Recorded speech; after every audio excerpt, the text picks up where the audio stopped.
Durante los primeros años de vida, el cerebro establece la mayor cantidad de conexiones neuronales, por lo que es esencial proporcionar una estimulación adecuada que promueva un desarrollo pleno en esta etapa tan crucial.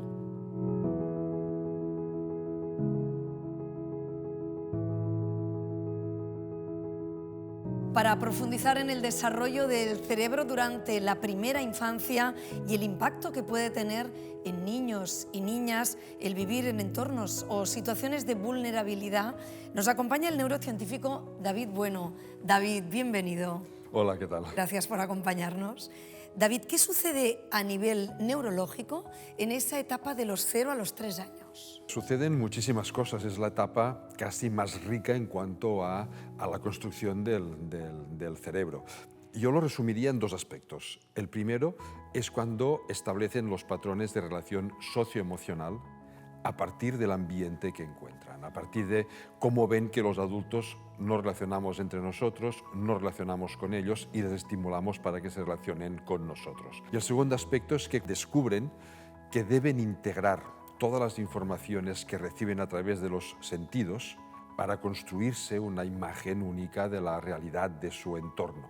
Y eso implica que deben trabajar con todos los sentidos simultáneamente, que no son solo los 5 clásicos que ya decía Aristóteles hace 2400 años, sino que implica el cuerpo, el movimiento, cómo se sienten por dentro. Deben moverse, deben jugar, deben actuar simplemente para encontrarse a sí mismos, para conocerse a sí mismos en relación a su entorno y muy especialmente, repito, este entorno socioemocional. Y David, ¿ese entorno cómo debe ser? ¿Cuál es el entorno idóneo para que desarrollen estas cualidades humanas, estas aptitudes, estos rasgos de personalidad tan importantes en la primera infancia? Recuerdo que hablamos de 0 a 3 años. Debe ser primero un entorno suficientemente estable para que se sientan seguros. Digo suficientemente estable porque la estabilidad absoluta no existe, puede haber fluctuaciones, pero ellos no deben perder nunca esta sensación de que con su familia, con su entorno, se sienten seguros. Debe ser un entorno estimulante que les impulse a hacer acciones, a tomar iniciativas, pero no sobreestimulante. La sobreestimulación provoca daños en el cerebro, conexiones que después les llevan a ser más impulsivos. Como por ejemplo, ponme un ejemplo de sobreestimulación. Cuando vemos que un niño está jugando, dejémosle jugar, no alteremos su juego. Si entonces vamos y le añadimos otro juego, y ahora mira, y ahora ven, y ahora vamos, ahí le estamos sobreestimulando. O el uso de tecnologías digitales es sobreestimulante porque hay muchas imágenes, muchos colores y muchos sonidos. Decía, entorno estable para que se sientan confiados, estímulo sin sobreestimulación, hablarles, están aprendiendo a hablar y aprenden por imitación, y escucharles activamente. Si no les escuchamos activamente, ¿para qué van a hablar? Y después se notarán déficits en su lenguaje cuando empiecen a leer, a comprender lo que está escrito, ahí lo vamos a ver. Escuchar activamente es escuchar de verdad, ¿no? Es estar presente. Es estar presente. En el aquí y en el ahora. David, hablas de una etapa crucial, pero ¿qué cualidades específicas se desarrollan en esta etapa? Se desarrolla el lenguaje, lo que estábamos diciendo, y después la capacidad de interactuar con otras personas de forma autónoma.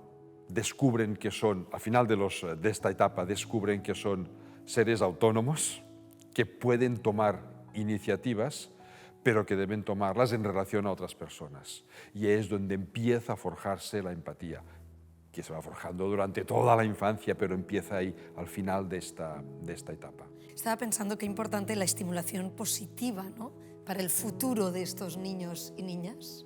Esto es importantísimo a nivel psicológico, que después tiene una traslación a nivel neuronal. Se distinguen dos tipos de crianza, lo que se llama la crianza negativa y la positiva. El nombre ya dice mucho, ¿no? La negativa sería poco apoyo o nulo apoyo emocional, incluso a veces rechazo y hostilidad. Es falta de coherencia entre recompensas y amonestaciones. Hoy te felicito por algo y mañana te riño y te castigo exactamente por lo mismo. Y son amonestaciones hechas en negativo, del tipo, ¡qué desastre! Nunca haces nada bien. ¿Cuántas veces tengo que decirte que? Se lo creen y lo incorporan y se sienten un desastre. Parentalidad positiva es todo lo contrario.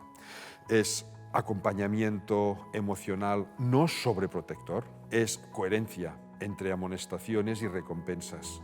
Recompensas no es regalarle un pececillo de colores cuando hacen algo bien, es esa simple mirada, una simple mirada de aprobación, de confort, de estímulo, de satisfacción. Y amonestaciones que cuando hay que hacerlas, porque también es del deber de los adultos, de los padres, maestros, amonestar cuando hace falta para reconducir actividades, pero es amonestarles siempre de forma positiva, propositiva y proactiva. Dicho en una frase, de las que después no podremos decir jamás, pero para que nos entendamos es: esto podemos hacerlo mejor. Podemos es primera persona del plural. Tú tienes que hacerlo mejor, pero yo estoy a tu lado, no te dejo solo. ¿Y qué pasa cuando esos niños, niñas se encuentran en un entorno vulnerable donde esos estímulos tan necesarios no se dan? ¿Qué pasa en ese cerebro? Lo que pasa en el cerebro es que todas estas conexiones que deben irse formando y que formarán parte de su personalidad, de su carácter, no encuentran el encaje armónico entre ellos. Eso lo que produce es que esta integración necesaria que se va produciendo a lo largo del tiempo entre todo el sistema emocional del cerebro y la parte reflexiva no termine de encajar bien, y eso provoca personas que después en su vida van a ser más impulsivas, les va a costar más tomar decisiones razonadas, empoderadas, asumiendo las consecuencias de esas decisiones que van a deber tomar.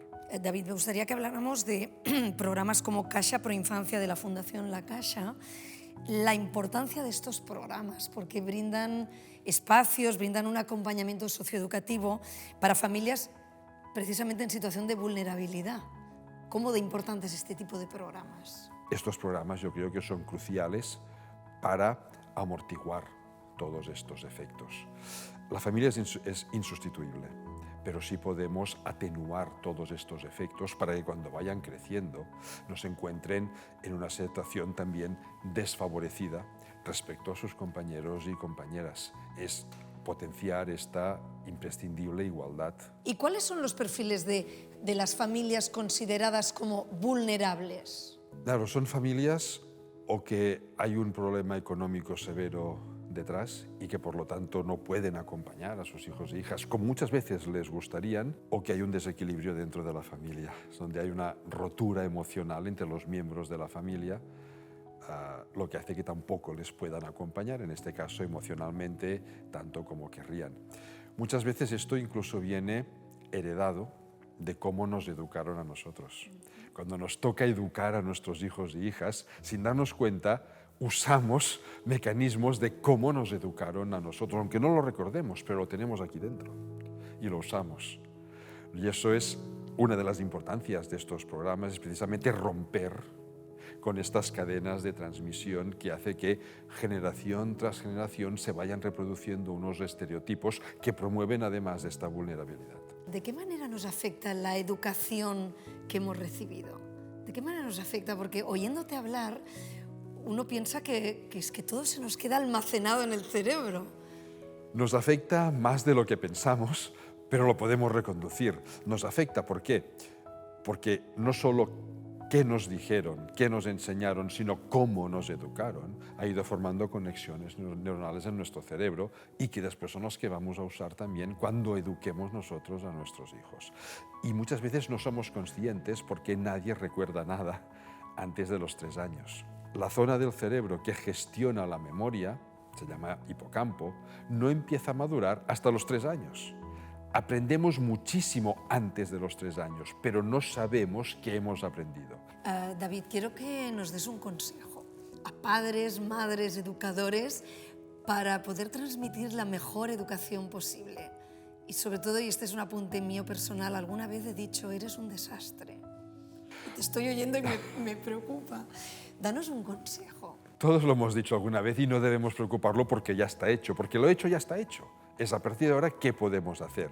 Mi consejo, disfrutemos con el papel que estemos jugando. Si somos padres o madres, disfrutemos de ser padres o madres. Transmitemos ese disfrute a nuestros hijos e hijas, que nos lo pasamos bien estando con ellos, hablando con ellos, jugando con ellos o viendo cómo están jugando, que perciban que nosotros nos gusta esa relación que tenemos. Como docentes exactamente igual, debemos querer a nuestros estudiantes. Debemos percibirles como unas personas que son capaces de llegar a cualquier sitio. Mostrarles nuestra confianza, nuestro apoyo. Eso también sirve para los padres y madres. Siempre debemos confiar en nuestros hijos e hijas. Si no confiamos en ellos, ellos no van a confiar en nosotros. Y si no confían en nosotros, ¿cómo van a aprender?